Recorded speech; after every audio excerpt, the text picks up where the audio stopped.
In one of my latest videos, I explained why learning Italian as an adult is actually an advantage. If you missed that video, I will leave the link in the description for you. But as adults, we do have our challenges when learning new skills, any new skills, especially time and energy. So today I'm going to share with you 3 simple ways to learn Italian effectively that work specifically for adult learners who need to be smart with their time and energy.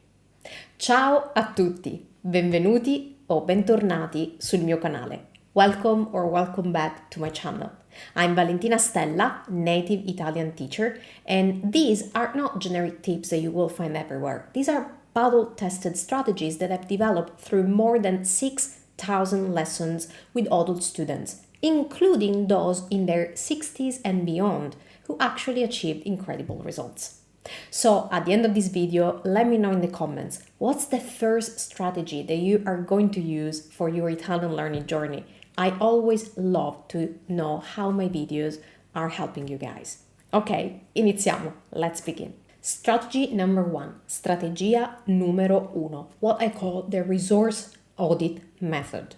Now, as adults, we need to use our time and energy very strategically so that we get the most out of what we have.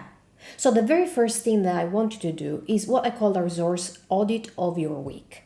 Look at your schedule and identify when is your brain most alert. Is it in the morning or in the evening? As we say in Italian, sei mattiniero o sei nottambulo? That's very important to determine. Also, how much uninterrupted time you can realistically dedicate to learning Italian. Is it 15 minutes a day? Is it 30 minutes a day? Quanto tempo ininterrotto puoi dedicare allo studio?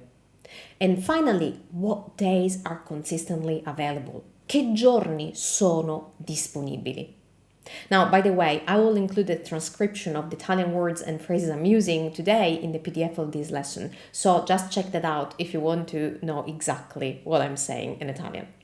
Now, once you have identified the spots that work best for you in your week, then protect that time like it's sacred. One of my students some years ago, she was definitely molto mattiniera.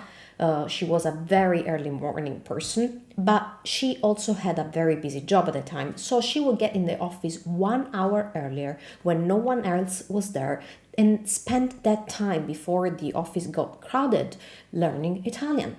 Just by doing that, she won an Italian learning competition in just 3 months. Ok, strategia numero 2, and this is a really powerful one, the active practice rule. From my personal experience and also as a teacher, in my opinion, 80% of your Italian learning time should be active practice and only 20% passive consumption. 80% pratica attiva, 20% consumo passivo. But what's passive? It's watching Italian movies, listening to podcasts, scrolling through Italian social media, doing app exercises. There's nothing bad with those activities. They're great, but we also need active practice. And so what's active? Speaking out loud, writing your own sentences, having conversations, explaining to someone else what you learned. So here's your new rule. For every 10 minutes of passive input, you need 40 minutes of active output. This is a rule I personally live by. So, watch a 10-minute video on YouTube? Great. Now spend 40 minutes writing about what you learned, recording yourself speaking about the topic, or practicing the phrases you heard. That's why I always say, almost always at the end of my video, I say pratica, pratica, pratica. If you're not new here, you probably already heard me saying that. Ok, strategia numero 3, the connection strategy.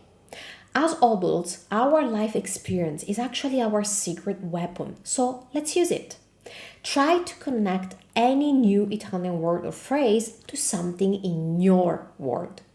When you learn the word cucinare, to cook, connect it to your cooking experience.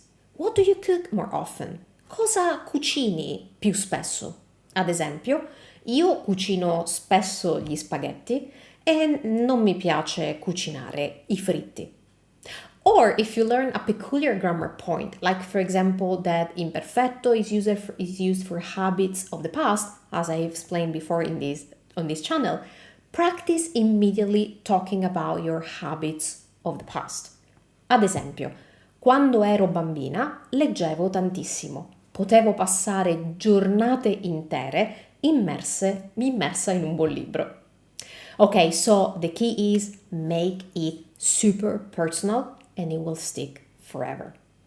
So these 3 strategies work because they are designed for real adult life, not a fantasy world where you have a limited time or energy, because let's be honest, that doesn't exist. The key is to be strategic. As an adult, you have wisdom, discipline, and life experience that make you an incredibly effective learner when you use the right methods. So start with just one of these techniques this week. Master it, then add another. Remember, consistency beats intensity every single time. And now tell me in the comments, which technique will you try first? Che tecnica proverai per prima? I will see you in the next video. Ci vediamo al prossimo video.